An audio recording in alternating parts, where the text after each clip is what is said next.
오늘 함께 은혜 받으실 말씀은 우리 사사기 7장 2절입니다.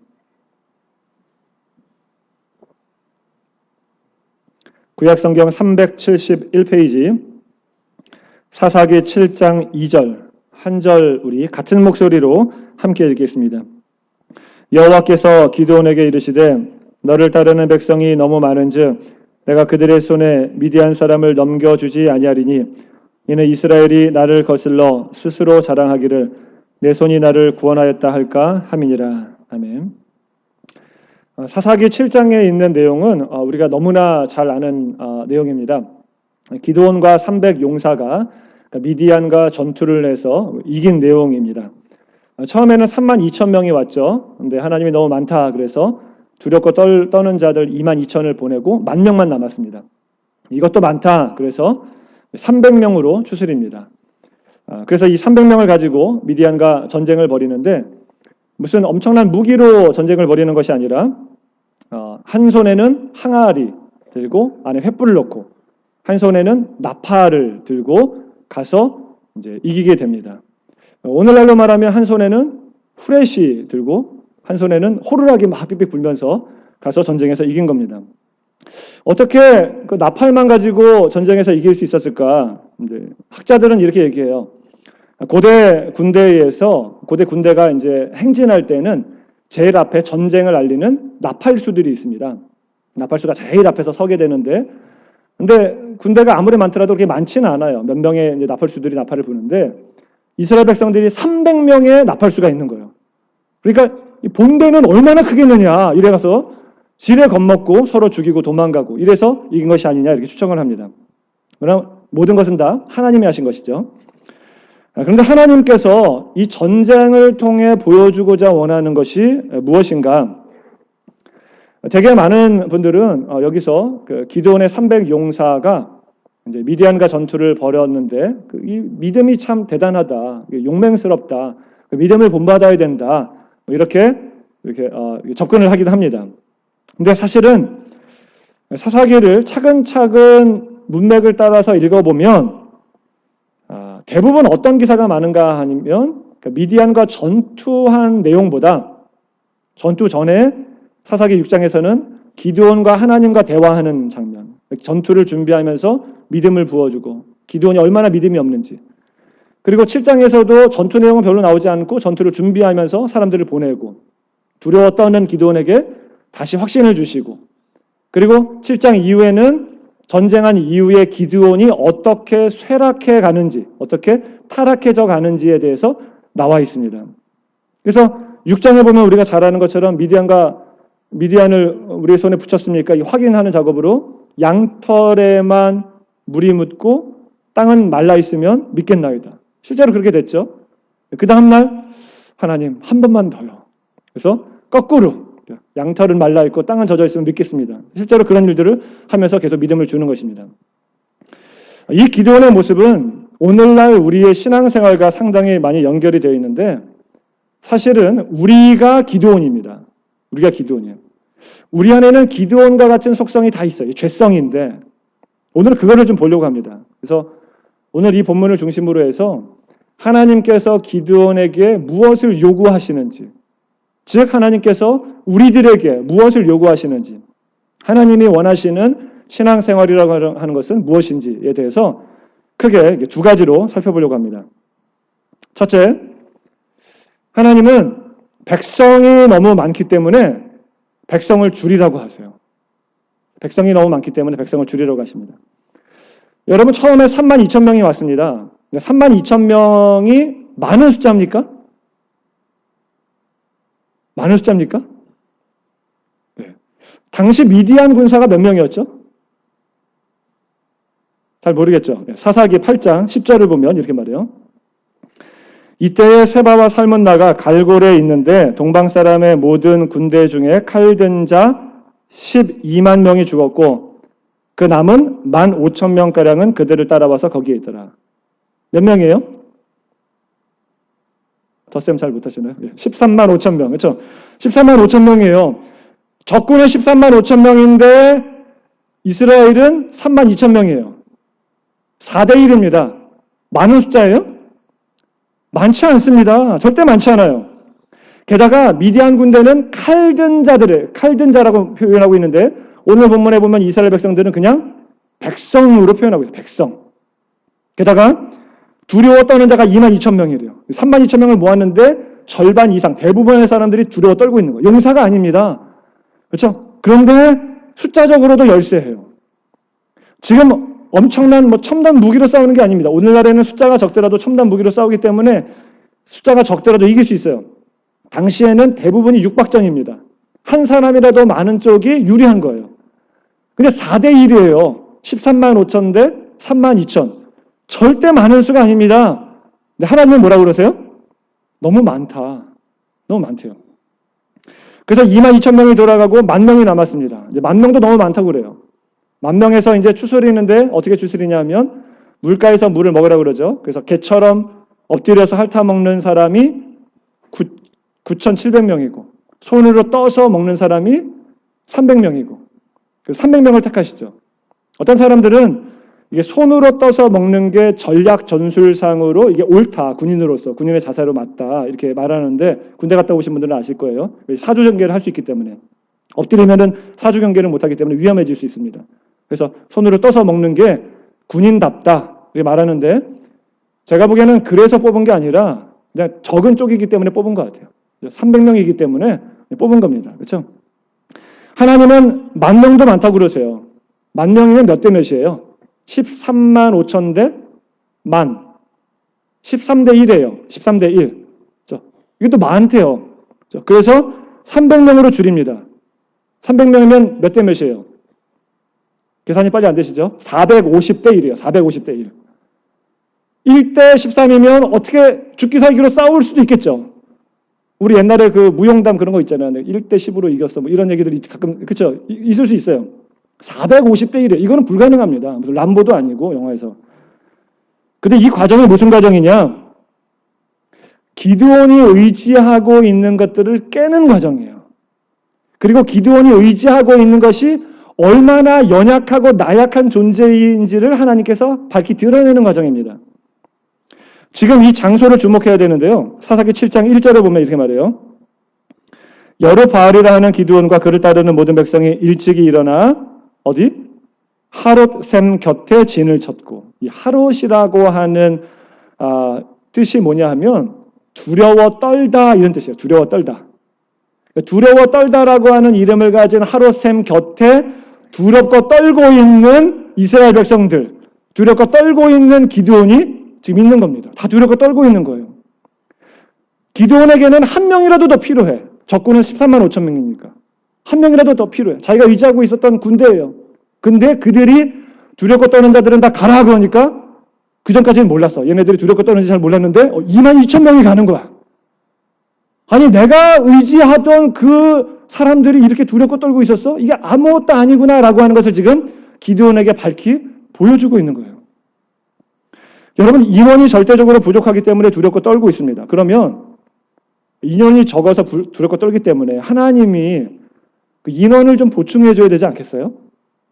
더 강한 용사들을 좀 보내주셔야 좀 안심이 될 거 아니에요. 그렇죠? 근데 3만 2천 명 많다? 보내라. 10,000명도 많다? 보내라 그러세요. 왜 그래요? 왜? 전적으로 하나님만을 의지하게 하기 위해서입니다. 전적으로 하나님만 의지하게 하기 위해서요. 여러분, 하나님께서 기드온에게는 군대 수를 줄이라고 말씀하셨어요. 그러면 오늘 하나님께서 여러분에게는 뭘 줄이라라고 말씀하십니까? 군대 수는 다 다를 수 있어요. 그렇죠? 여러분이 의지하고 있는 것, 세상이 두렵기 때문에 여러분이 의지하고 있는 것, 그게 여러분에게 군대 수입니다. 그거 줄이라고 말씀하세요. 여러분 뭐가 두려우십니까? 이렇게 젊으신 분들하고 얘기를 하다 보면은 노후 걱정을 참 많이 합니다. 그래서 40대, 50대 젊었을 때 왕성하게 일할 때잖아요. 목사님 왕성하게 일할 때 조금이라도 더 일을 내서 많이 벌어놔야 됩니다. 노후를 위해서 그렇게 말씀하시는 분들이 있어요. 그래서 악착같이 돈을 법니다. 근데 여러분 만약 그렇게 생각하시는 분이 있다고 한다면 진짜 회개하셔야 됩니다. 진짜 회개하셔야 돼요. 왜냐? 여러분 40대, 50대 가장 왕성할 때 돈 열심히 벌고 노후를 준비해야 되는 것이 아니라 가장 왕성할 때, 가장 젊을 때 그때 하나님께 드려야죠. 아멘? 네. 여러분 그러시는 분들 보면 안타까워요. 지금 하시는 일 때문에 기도도 못하고 말씀도 못 보고 또 선교도 못 가고 은퇴하면 안 돼. 은퇴하면 시간이 많이 남으면 그때 가서 기도도 많이 하고 그때 가서 선교도 좀 하고 시간이 좀 남으면 예. 물론 그것도 귀중하죠. 그것도 귀중합니다. 그런데 여러분 그 말을 들으시는 하나님 입장을 한번 좀 생각해 보세요. 예? 하나님 얼마나 섭섭해 하실까? 젊을 때 왕성할 때 하나님께 드려야 되는데 왕성할 때는 돈 열심히 벌고 이제 다 늙어가지고 물론 그것도 귀해요. 너무 좋죠. 너무 귀하죠. 근데 그걸 하나님께 드린다? 하나님의 입장에서 보면은 얼마나 섭섭해 하시겠어요. 그게 뭐와 똑같은지 아세요? 성경에 보면 가인의 제사와 똑같아요. 가인의 제사. 하나님께서 아벨의 제사는 받으셨는데 가인의 제사는 안 받으셨죠? 왜 아벨의 제사는 받고 가인의 제사는 안 받죠? 안 받으셨죠? 물론 히브리서에 보면 믿음의 문제입니다. 믿음 때문에 그랬는데 그 믿음이 어떻게 표현이 되는가 하면 창세기 4장 3절을 보면 이렇게 말합니다. 세월이 지난 후에 가인은 땅의 소산으로 제물을 삼아 여호와께 드렸고, 주목해서 볼 구절이 세월이 지난 후에란다. 세월이 지난 후에. 히브리어로 보면 이게 캐치라고 하는 단어를 쓰고 있어요. 이게 끝이라는 단어입니다. 끝. 어떤 기간의 끝, 농경기 끝, 그 해의 끝. 무슨 말이냐면 가인이 제물을 드릴 때는 그냥 세월이 지난 다음에 수확해서 드린 게 아니라 수확을 했는데 시간이 지나고 나서 자기 쓸 거 다 쓰고 나서 마지막에 하나님께 드렸다는 얘기예요. 아벨은 어떻게 드렸죠? 양 첫 새끼를 드렸습니다. 처음 난 거, 가장 귀한 거, 첫 번째 것을 하나님께 드려서 하나님께 가서 받으시고 가인은 세월이 지난 다음에 그렇죠? 그 다음에 드렸다는 거예요. 젊을 때, 가장 왕성할 때 하나님께 드리지 않고 목사님 은퇴하면 나중에 늙어서 뭐예요 그게? 가인의 제물 드리는 가인의 제물. 하나님이 받으시겠어요? 물론 그것도 귀중하지만 그렇죠? 왕성할 때 하나님께 드려야 되지 않겠습니까? 여러분 우리는 노후를 걱정하면서 돈이 더 많아야 두려움이 없어질 거라고 생각합니다. 근데 하나님은 너무 많대요. 너무 많다고 말씀하십니다. 우리가 생각할 때는 32,000도 적어요. 그렇죠?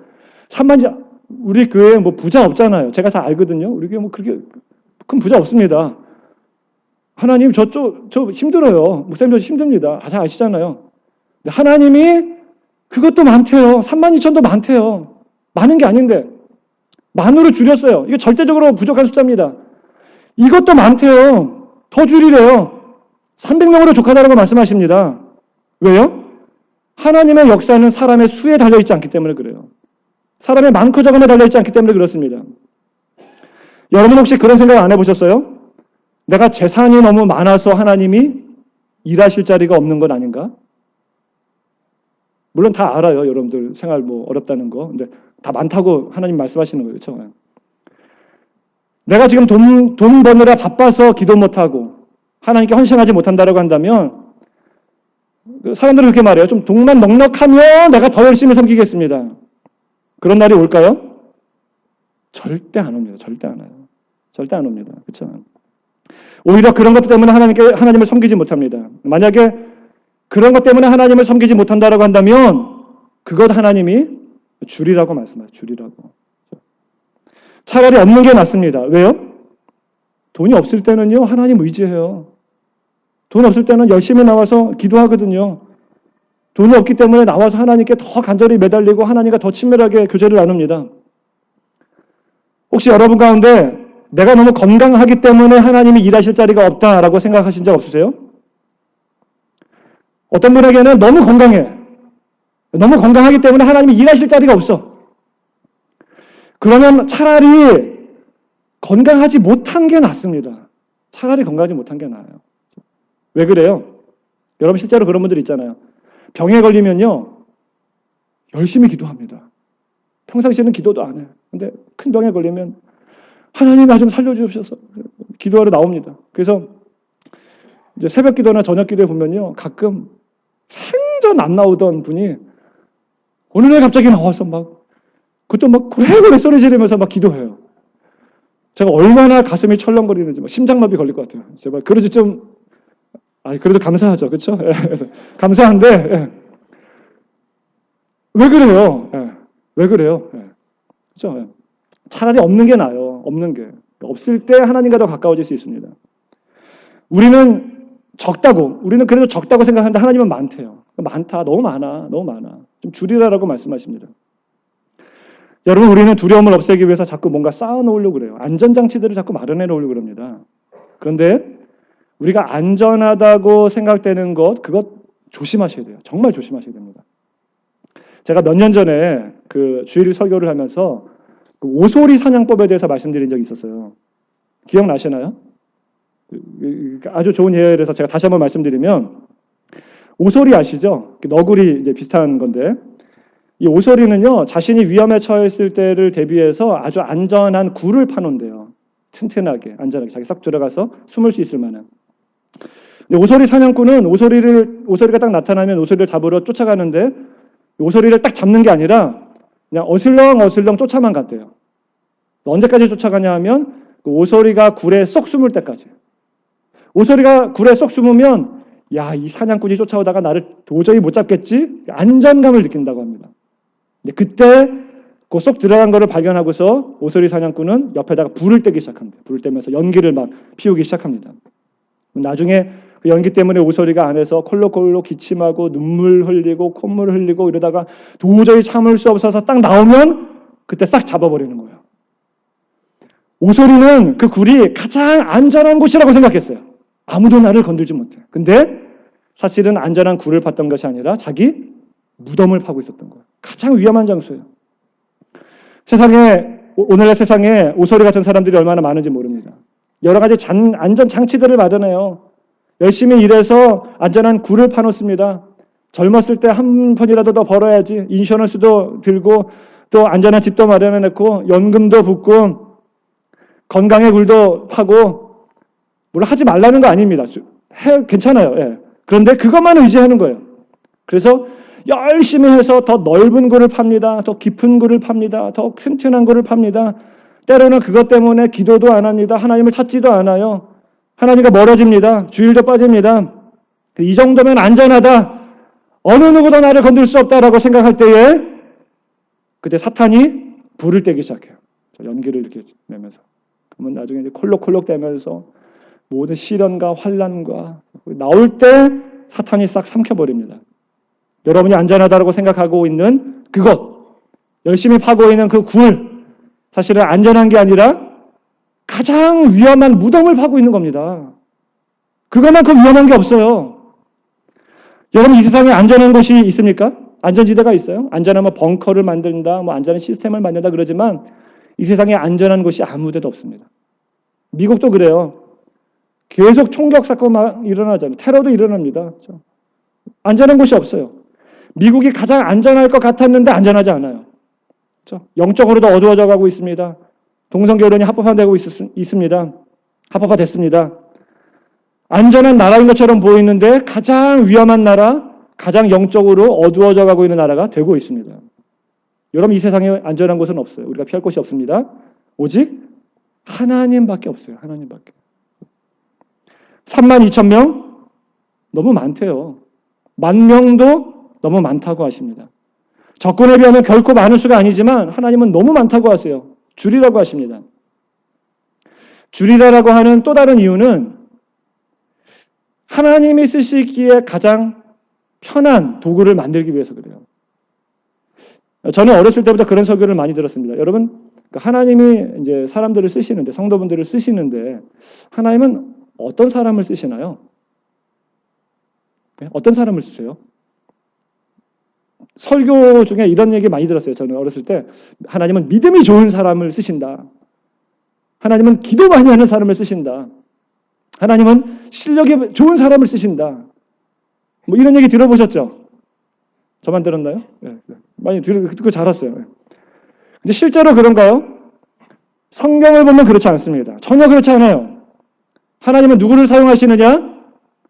하나님이 작정하신 자를 사용하세요. 절대적인 하나님의 주권이, 하나님이 쓰시고자 원하는 사람을 쓰십니다.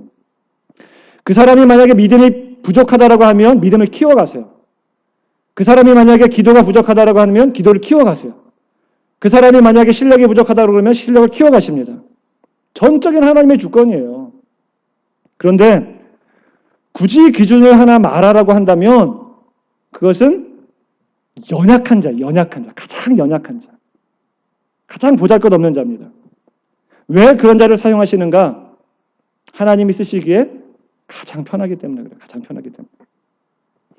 여러분 사사기에 보면 삼손이 나귀 턱뼈로 블레셋 사람 1000명을 죽였죠. 그렇죠? 나귀 턱뼈가 무슨 무기입니까 이게? 나귀 시체가 있었어요. 나귀 정강이 뼈 정도 돼야 이게 좀 크고 좀 무기만 한데 턱뼈. 그렇죠? 왜 턱뼈를 가지고 사용합니까? 삼손 손에 가장 잘 휘두를 수 있기 때문에 그래요. 그렇죠? 손에 편하기 때문에 그래요. 다윗이 골리앗과 싸울 때 물맷돌 5 가지고 싸웠습니다. 사울 왕이 자기 갑옷을 막 줬는데 이게 불편하다고 다 벗어 던졌어요. 물맷돌 5 가지고만 싸웠습니다. 이게 무슨 무기입니까? 왜 이것 가지고 싸웠어요? 자기 손에 가장 편하기 때문에 그래요. 가장 익숙하기 때문에. 하나님도 마찬가지입니다. 우리가 너무 커버리면 쓰실 수가 없어요. 너무 불편해요. 32,000명 너무 불편해. 10,000명도 불편해. 300명으로 줄여야 됩니다. 그래야 하나님이 쓰시기에 편한 도구가 되는 거예요. 그래서 고린도전서에 보면 미련한 것들을 택하사 지혜 있는 자들을 부끄럽게 하시고 약한 것들을 택하사 강한 자들을 부끄럽게 하셨다라고 말합니다. 약한 것, 연약한 것. 오늘 본문도 마찬가지입니다. 32,000명 너무 많아요. 10,000명도 너무 많아요. 줄여서 300명. 이것이 하나님께서 가장 쓰시기에 좋은 숫자입니다. 그러면 이런 질문이 있죠. 아니 그러면 확 줄여서 기도는 혼자 싸우게 하시지. 왜 300명 남겨두셨을까? 왜 그랬는지 잘 몰라요. 그렇죠? 하나님의 주권입니다. 하나님의 뜻입니다. 이런 해석이 있습니다. 뭐냐면 그 전쟁은 하나님이 하셨어요. 그렇죠? 전적으로 하나님이 승리하셨습니다. 그거를 보고 증언할 사람, 증인 300명을 남겨뒀다. 이렇게 해석을 해요. 이게 맞는 것 같아요. 그렇죠? 네. 그들이 한 게 아무것도 없어요. 하나님이 다 하셨습니다. 300명이 하는 일은 하나님이 하신 그 놀라운 일을 보고 증언하는 일이에요. 증언하기 위해서 300명을 남겨두신 거예요. 하나님은 가장 낮은 자를 사용하시기 때문에 예수님께서도 가장 낮은 모습으로 이 땅에 오셨습니다. 왜냐하면 그게 하나님이 쓰시기에 가장 편리한 도구가 되기 때문에 그래요. 여러분, 예수님이 잘생기셨을까요? 못생기셨을까요? 제가 거의 확신하는데 저보다 훨씬 못생겼을 거예요. 우린 자꾸 예수님을 미화하려고 그러는데 예수 영화 같은 데 보면은 가장 잘생긴 사람을 이렇게 주연으로 천만의 말씀. 그렇지 않아요. 훨씬 못생겼을 겁니다. 아마 저보다도 키가 작고 손을 막 거칠거칠하고 예수님이 30이 넘도록 결혼을 못 하셨죠. 그렇죠. 당시에는 일찍 결혼하는 풍습이 있었는데 그 풍습을 생각해 보면 어느 여자도 예수님께 관심을 두지 않았던 것이 아닌가. 물론 예수님의 결혼 문제는 이게 신학적인 문제가 있기 때문에 좀 논란이 있을 수 있어요. 근데 제가 말씀드리는 문제는 그걸 다 떠나서 그 정도로 예수님께서 볼품이 없으셨다는 거예요. 제 말이 아니라 성경이 이렇게 말해요. 이사야 53장 2절. 그는 주 앞에서 자라나기를 연한 순 같고 마른 땅에서 나온 뿌리 같아서 고운 모양도 없고 풍채도 없은즉 우리가 보기에 흠모할 만한 아름다운 것이 없도다. 흠모할 만한 게 하나도 없대요. 얼마나 못생기셨으면. 얼마나 위로가 됩니까? 출신이 좋았던 것도 아닙니다. 갈릴리 나사렛이라고 하는 곳에서 자라나셨어요. 갈릴리 나사렛은 깡촌이에요. 깡촌. 그 옆에 이제 가나, 혼인잔치가 있었던 가나가 있었는데 이 가나에 당시 조사에 의하면 한 50가정 정도가 살았대요. 그거보다 더 시골이 나사렛이에요. 정말 조그마한 동네죠. 태어나기는 말구유에서 태어나셨습니다. 가장 낮은 모습으로 태어나셨어요. 그렇죠? 왜 이렇게 낮은 모습으로 태어나셨습니까? 왜 이렇게 낮아지셨습니까? 그래야 하나님이 쓰시기에 편한 그릇이 되기 때문에 그래요. 그래야 하나님만 홀로 온전히 영광 받으실 수 있기 때문에 그렇습니다. 그것을 예수님께서 친히 보여주신 것입니다. 여러분 삶의 백성 수를 줄이시기 바랍니다. 그래야 하나님이 쓰시기에 편한 그릇이 되는 겁니다. 하나님께 전적으로 의지해야 그제서야 하나님이 일하시기 시작하는 거예요. 32,000명 너무 많대요. 10,000명 너무 많아요. 300명까지 줄여야 하나님이 이제 일하시기 시작하시는 것입니다. 아멘? 자, 두 번째, 하나님은 배타적인 영광을 원하십니다. 하나님은 홀로 영광 받으시기를 원하세요. 오늘 본문에 보면 백성이 너무 많다고 하셨는데 왜 많다고 하시냐 하면 다시 한번 읽어보겠습니다. 사사기 7장 2절 다시 한번 같은 목소리로 읽어보겠습니다. 여호와께서 기드온에게 이르시되 너를 따르는 백성이 너무 많은즉 내가 그들의 손에 미디안 사람을 넘겨주지 아니하리니 이는 이스라엘이 나를 거슬러 스스로 자랑하기를 내 손이 나를 구원하였다 할까 함이니라. 왜 그렇대요? 내 손이 나를 구원하였다라고 스스로 자랑할까 봐. 그렇죠? 근데 여기 그 스스로 자랑하다라고 하는 말에 쓰인 그 히브리어 단어는 그 파알이라고 하는 단어입니다. 파알.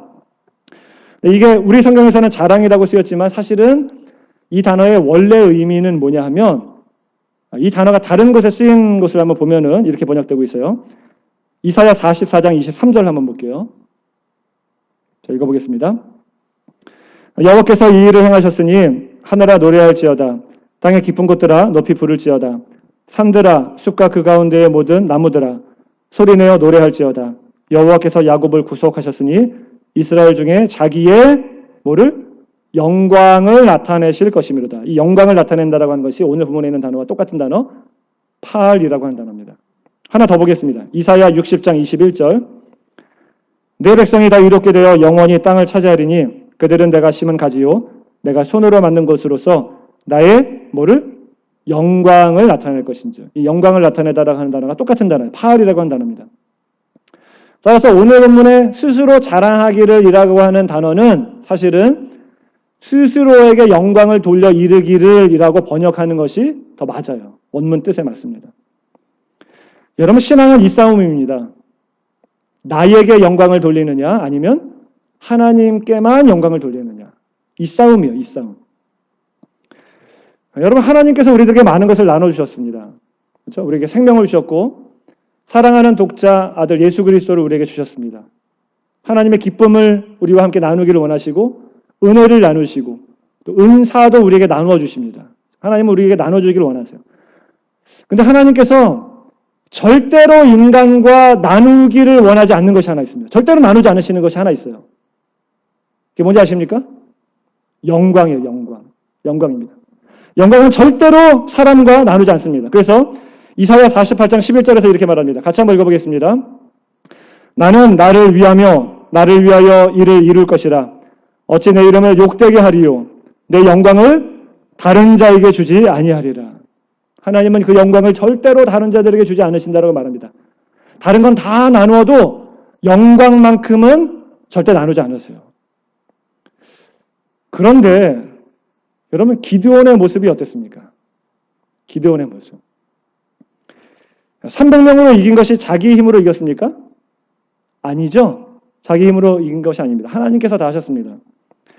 그런데 하나님께 영광을 돌리는 것이 아니라 기드온은요. 자기에게 영광 돌리고자 원하는 마음이 좀 있었어요. 물론 하나님께도 영광 돌렸습니다. 이렇게 말해요. 사사기 7장 18절을 보게 되면 나와 나를 따르는 자가 다 나팔을 불거든 너희도 모든 진영 주위에서 나팔을 불며 이르기를 뭐라고요? 여호와를 위하라 기드온을 위하라 하라 하니라. 이게 그 고대 근동 전쟁에서는 늘 신들의 전쟁이었어요. 국가와 국가의 전쟁이 아니라 신들의 전쟁입니다. 그래서 고대 근동 전쟁에서는 전쟁에 나갈 때 왕이 이렇게 외칩니다. 자기의 신 이름을 외치고 그 신을 위하여 그리고 왕 이름을 위하여. 바알을 예를 든다고 한다면 바알 신을 위하여 아목의 왕을 위하여 이렇게 전쟁을 벌였어요.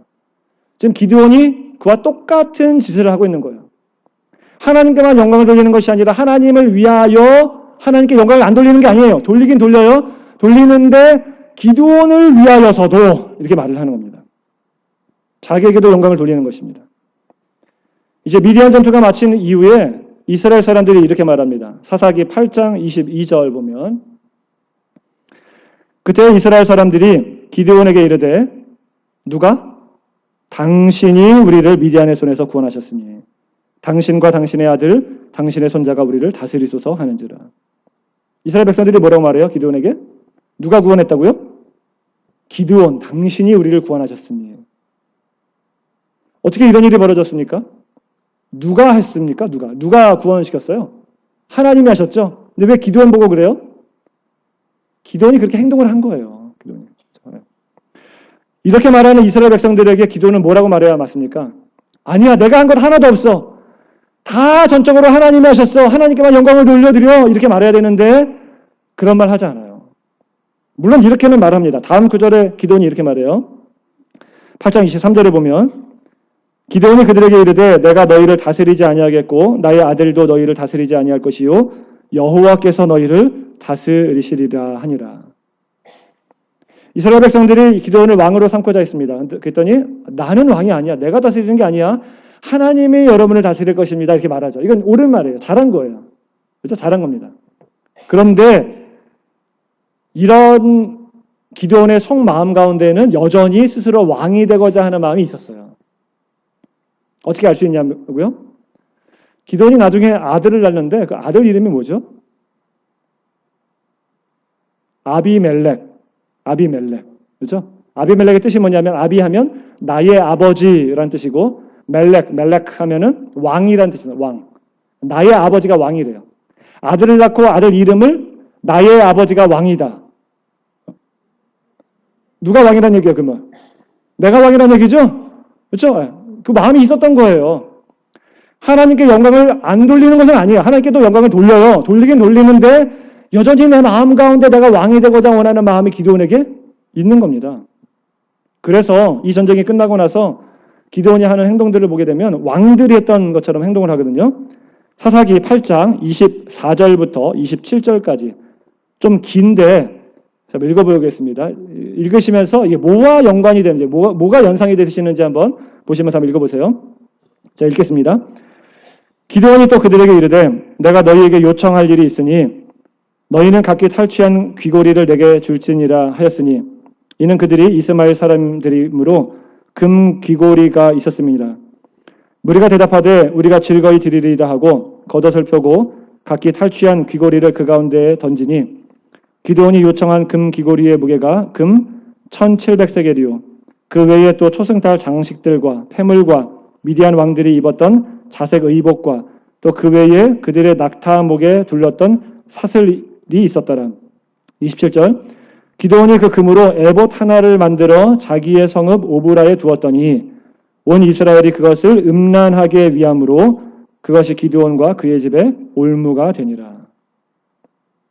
여기 금 에봇을 만들었다고 하는 것은 에봇은 이제 대제사장이 입는 옷이잖아요. 이 무슨 의미냐면은 당시에는 언약궤가 실로에 있었거든요. 실로가 모든 예배의 중심지인데 자기가 살고 있는 곳에 예배 중심지를 하나 더 만드는 겁니다. 자기의 권력을 강화하는 거예요. 예배의 경쟁지를 만드는 겁니다. 그리고 금을 다 내라고 그러죠. 이게 뭐와 연상이 되냐면 그 당시에 고대 근동에서 정복하면은 이스라엘 그 백성들에게 세금을 걷어요. 그렇죠? 세금을 걷는 행위입니다. 이게 세금을 걷는 행위예요. 그리고 출애굽기에 나오는 금송아지 사건이 연상이 되죠. 똑같은 일이에요. 똑같은 일. 지금 기드온의 마음속에는 스스로 왕이 되고자 원하는 마음이 있었어요. 말은 그렇게 하지 않지만 하나님께 영광을 돌리지만 스스로 왕이 되고자 원하는 마음이 있었고 그렇게 지금은 행동하고 있는 것입니다. 여러분, 미디안과의 전쟁은 전적으로 하나님의 은혜예요. 하나님이 다 하셨습니다. 전적으로 하나님이 구원하셨습니다.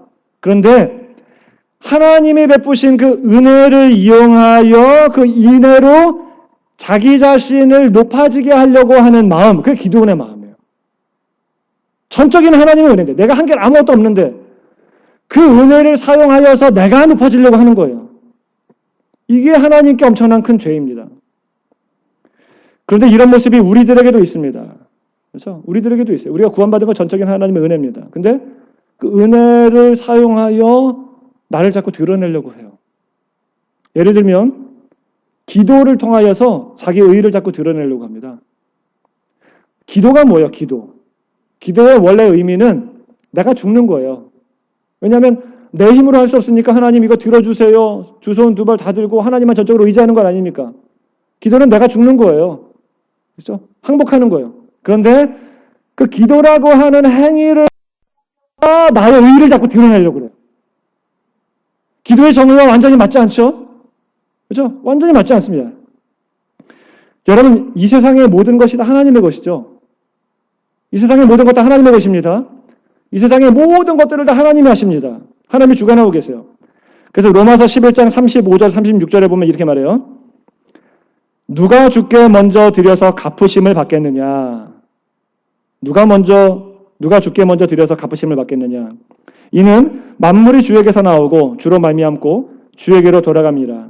그에게 영광이 세세에 있을지어다. 아멘. 무슨 말입니까? 우리는 우리가 받은 은혜 때문에 우리가 가지고 있는 것들 가지고 하나님께 드려서 자꾸 갚으려고 그래요. 은혜를 갚으려고 그래요. 그런데 여러분, 우리가 가지고 있는 것이 우리 거예요? 여러분의 겁니까? 만물이 다 하나님의 것이에요. 어차피 하나님의 것이었어. 하나님의 것인데 우리가 갚으려고 하나님께 드려? 이게 말이 안 되죠. 만물이 주에게서 나오고 주로 말미암고 주에게로 돌아간대요. 만물의 모든 것이 다 주님의 것입니다. 만물은 다 주님을 중심으로 돌아갑니다. 우리 중심으로 돌아가는 게 아니에요. 그래서 우리가 한 게 아무것도 없어요. 우리 것이 아무것도 없습니다. 우리가 해야 되는 것은 오직 영광만 돌려드리는 것이에요. 영광만. 우리가 한 게 아무것도 없기 때문에. 우리 것이 아무것도 없기 때문에. 다 하나님께 영광을 돌려드려야 됩니다. 제가 목사하다 보니까 이렇게 많은 분들과 이렇게 대화를 나눌 기회가 있습니다. 이야기를 나누다 보면 여러 가지 이야기를 하죠. 뭐 좋은 이야기도 하고, 슬픈 이야기도 하고, 다른 분 이야기도 하고, 또 가족 이야기도 하고, 자녀들 이야기도 하고, 남편 이야기도 하고, 남편 흉 보기도 하고, 아내 흉 보기도 하고, 뭐 그래요. 여러 가지 이야기를 해요.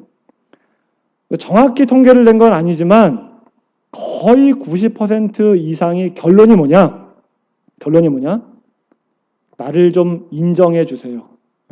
나를 좀 알아봐 주세요. 이거예요. 기승전 자기 인정으로 끝나요.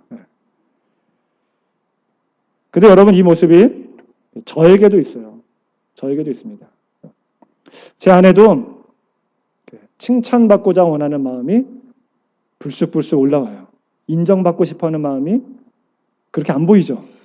안 보이는데 올라와요. 얼마나 괴로운지 모릅니다. 이 죄성을 어떻게 될지 진짜 괴로워요.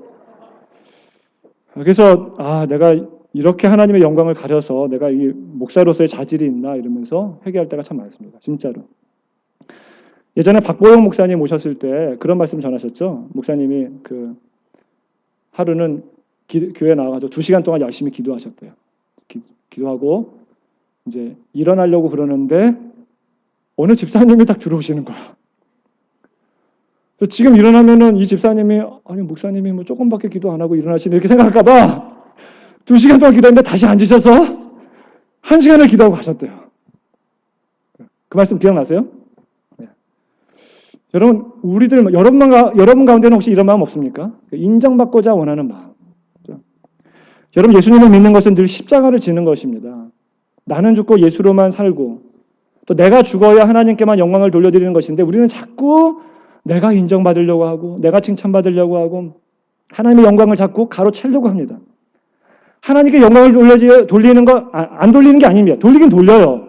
돌리는데 나도 좀 영광을 받고 싶어하는 마음이 우리들 가운데 다 있어요. 여러분, 우리나라에 공식적으로 파송되어 온 대한민국에 공식적으로 파송되어 온 선교사는 1883년에 미국 북장로교에서 파송된 알렌이라고 하는 선교사입니다.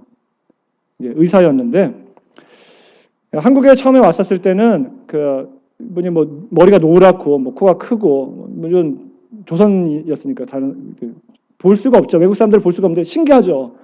그래서 사람들이 많이 몰렸대요. 신기하다. 그래서 선교를 막 이렇게 했는데 괴담이 돌기 시작했습니다. 무슨 괴담이냐면 저 서양 사람들에게는 서양 귀신이 있는데 이 서양 귀신은 동양에 있는 동양 사람들의 영혼을 빼먹는데 이렇게 괴담이 돌기 시작했어요. 그래서 막 신기해서 막 오던 사람들이 우리 인도 가면 그러잖아요. 우리도 인도 가면은 우리 얼굴이 하얗잖아요. 인도 사람들이 좀 검었기 때문에 다 백인으로 알잖아요. 우리 가면은 백인 아닌데 그래서 막 사람들이 몰려와서 우리 전도하잖아요. 선교하고 그랬는데 괴담이 도니까 다 떨어져 나가는 거예요. 선교할 수가 없는 겁니다.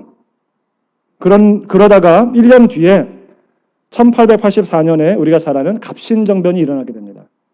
그래서 우리가 잘 아는 그 역사책에서 봤던 그 민영익이 자객의 칼을 맞아 7번 이렇게 맞아가지고 거의 죽게 되었어요. 중태에 빠지게 됩니다. 그래서 전국에 있는 명의가 다 와가지고 고쳐보려고 했는데 다 실패를 해요. 그래서 할 수 없이 그 서양 귀신 붙어 있는 알렌에게까지 연락이 와서 알렌이 가서 기적적으로 민영익을 살려냅니다.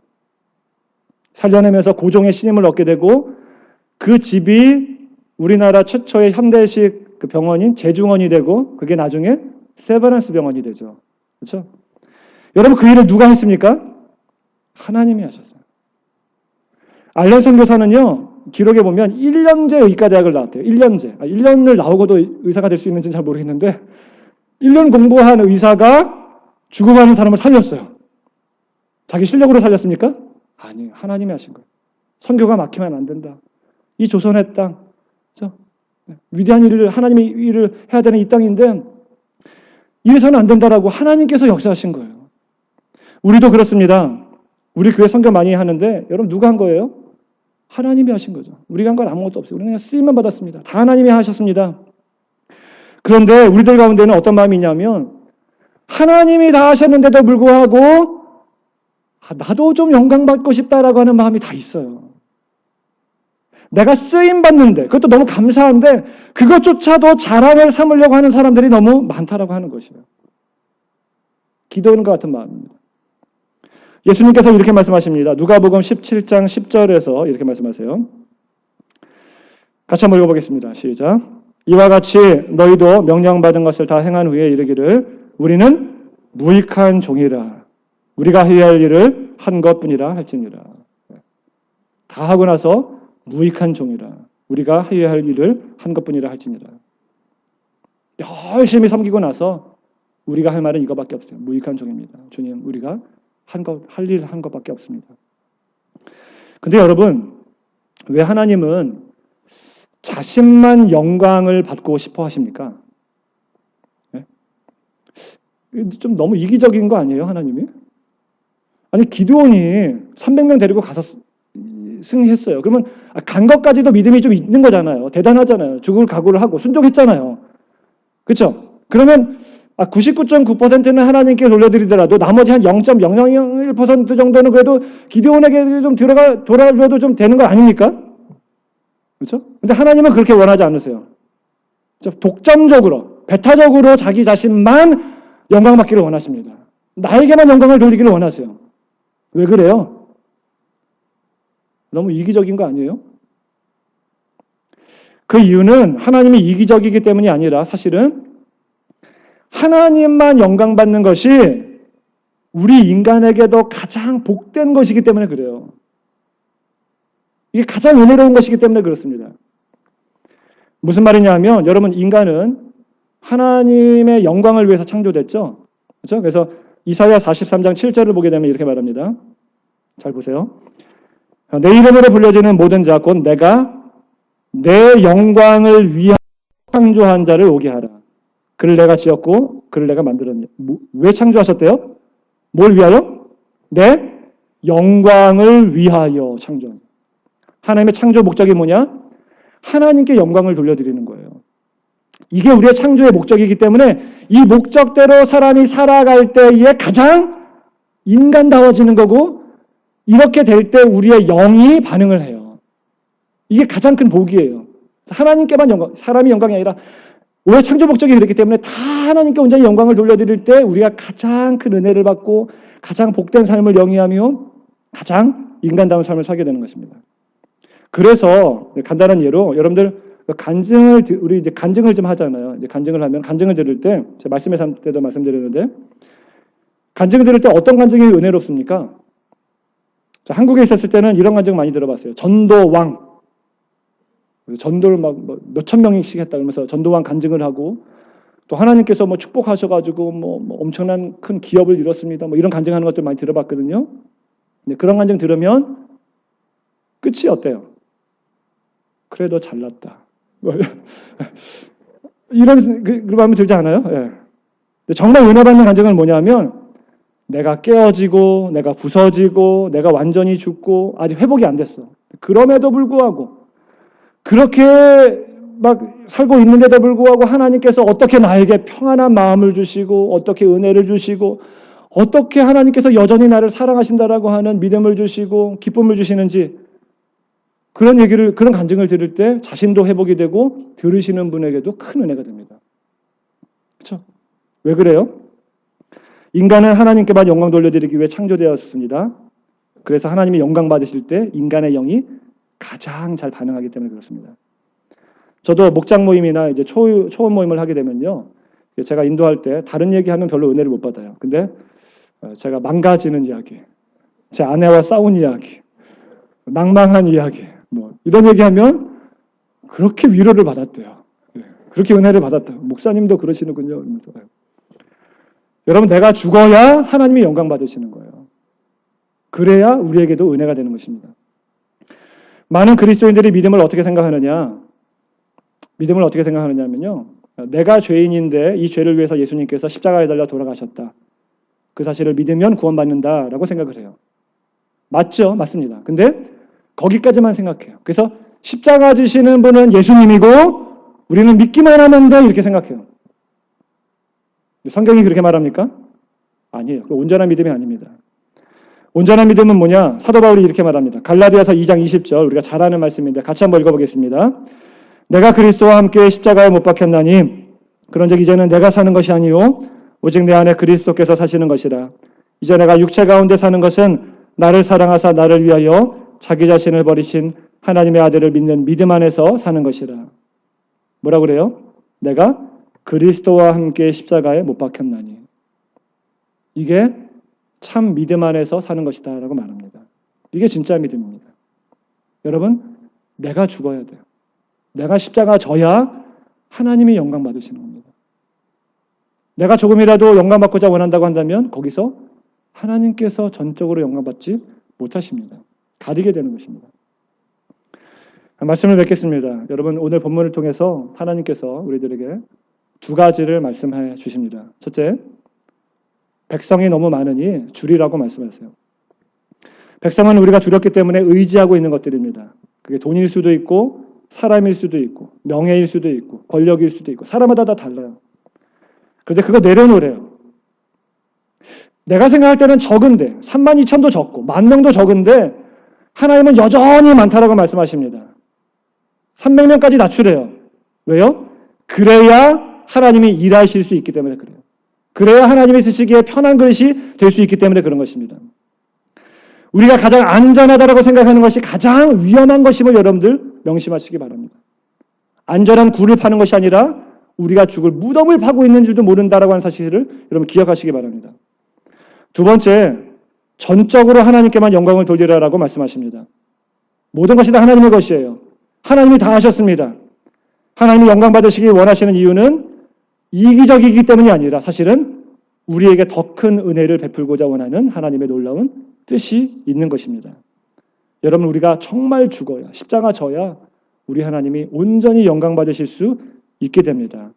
이 말씀을 기억하시고 나는 죽고 하나님께만 영광 돌려드릴 수 있는 저와 여러분 되시길 간절히 축원합니다.